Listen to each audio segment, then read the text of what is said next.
Ladies and gentlemen, Paul Leslie presents. And now your host, Paul Leslie. Ladies and gentlemen, Johnny Clegg is a singer, a songwriter, recording artist, performer, and dancer. Thank you very much for joining us.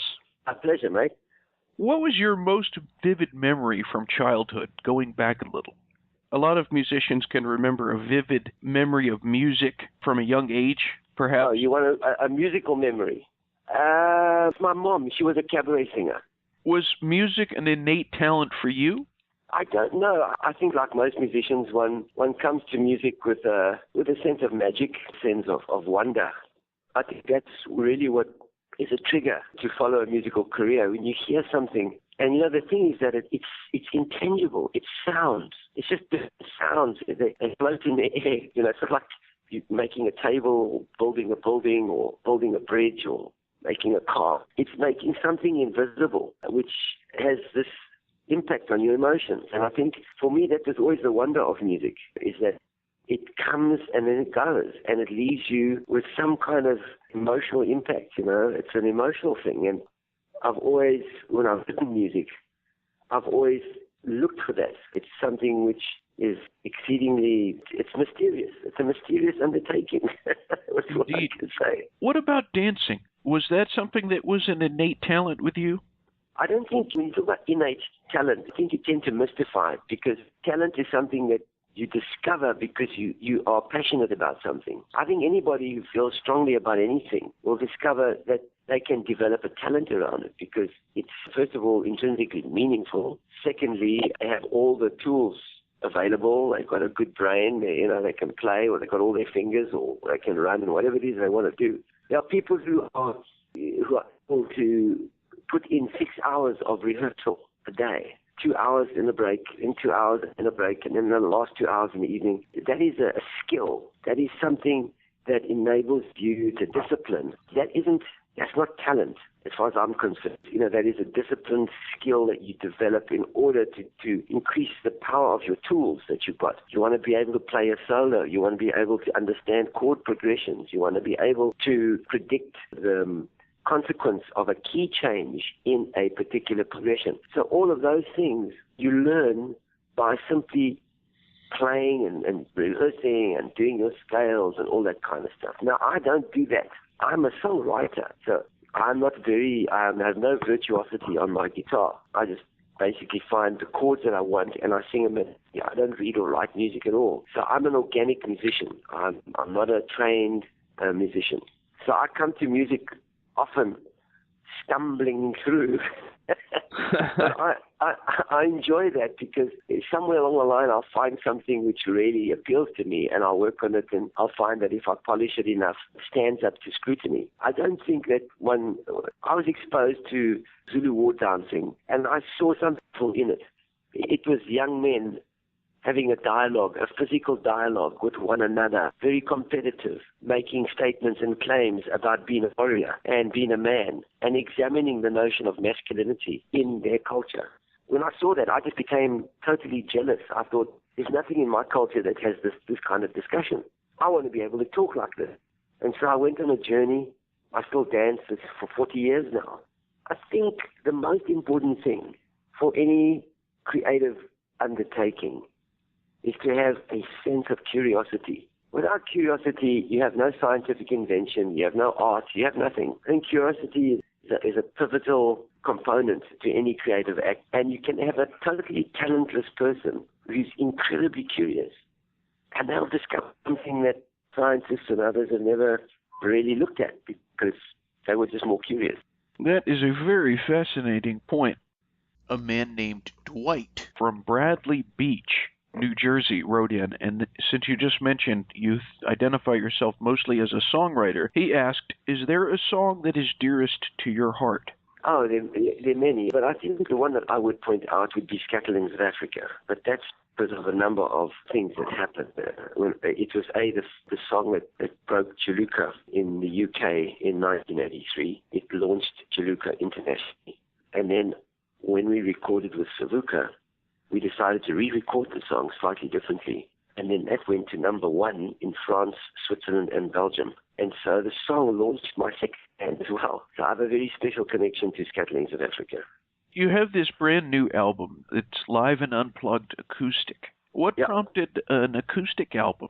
I'd never done one before, and it was a call for it, and we had a week performance, 7 days at the Baxter Theatre, and it was the perfect setting. So I just said, look, set up made a little desk, and I said, record the show, maybe you'll get some magic and see what happens. And we had 7 recordings of 19 songs, which we repeated every night. So we got the best takes of each night. Playing internationally is not something most people get to do. How has that changed your worldview, your perspectives? I think that what I try to explain, especially to musicians back home, is it's what we are back home that makes us interesting to the rest of the world. We've got millions of hip-hop and rap and dance bands trying to emulate America and England and Europe. It's not really South African, and it's very hard for them to break into the market. So as big as they may be in South Africa, they will never manage to make it because they don't have any differentiating factor in what they're doing. What touring internationally has taught that it's the fact that I bring a different angle on the world in my writing and in my music that people find refreshing and different. So I think that's the main point. Of the songs of yours that have been recorded by other artists, who has done the best cover of a Johnny Clegg song? There's a number of them. Joan Baez did Asimbonanga. Jimmy Buffett did a very, very nice version of Great Heart. And then there's a number of other covers. There was one Irish folk singer who covered The Crossing. When he sang it, and I heard it, I said, I know why he chose this song, because in fact I was deeply affected by Celtic folk music when I was young. And I subconsciously wrote a song that is very Celtic in its structure and melody. You could put pipes to it, Julian pipes and penny whistle, and it just sounds like it's a traditional Irish song, you know what I mean? Yeah. It was quite a revelation for me. You mentioned a second ago your song, Great Heart. During the concert, everybody just went wild for that song, and that's also one of the songs that you have on the Unplugged acoustic album. Tell us, what was the inspiration behind that uplifting song? That song was written it was the theme song for a movie, a South African movie, which was about a very famous dog called Jock of the Bushveld. It's also a very famous piece of South African literature, and they made a movie of it, and they said, would you care to write the theme song for the movie so we can promote the movie? Basically, it became a kind of a love song because the owner of the dog and the dog have this relationship. They both really rely on each other. The owner of the dog is a trader in the bush, with his ox wagon and oxen in the late 1890s. And it's incredibly lonely out there. He's with his dog, and this dog changed his life and alleviated his spiritual and emotional problems with just being out there for months in the bush. So I looked at that relationship and just kind of pushed it to a spiritual level where it's not about a man and a dog anymore. It's about looking for some kind of solace at a spiritual level. This comes from Margaret Deering.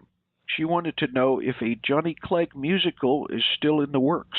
Yes, it is. We finished the first set of auditions. We hope to have the first run at the end of this year.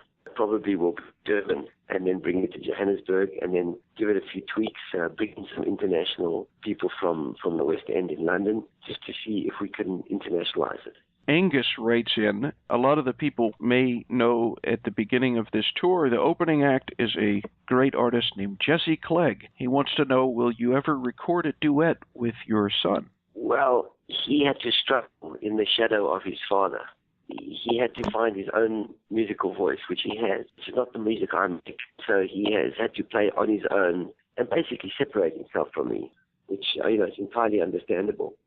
Whenever it gets mooted that we should do a show together, he says, yes, we will, Dad, when you hang up your boots, we'll do a farewell. What is the best thing about being Johnny Clegg? I get to do what I love. Who is Johnny Clegg? An eclectic mixture of, I suppose, English, Jewish, Zulu, cultural components, and somebody who's spent his life seeking to find an African identity through music and dance. Mr. Clegg, it's been a great pleasure to have this interview with you. Before we part, is there anything you'd like to say to all the listeners out there, your fans who are as you know, from all over the world. Well, it's a wonderful experience for me to be touring again in the US and Canada. In fact, we're doing 40 shows in 67 days. And then we go to France. We're looking at some concerts in the northern part of Africa, West Africa. We're going to be playing in Morocco. So for me, it's just a wonderful pleasure to meet up with my fans at my live shows, connect with them, share with them that sort of 2 hours. It's really for some great nourishment for me and enables me to keep going. So it's a tremendous gratitude that I can call out to them and say thanks. Mr. Clegg, it's been an honor to interview you. Thank you very much. Thanks, mate. Cheers.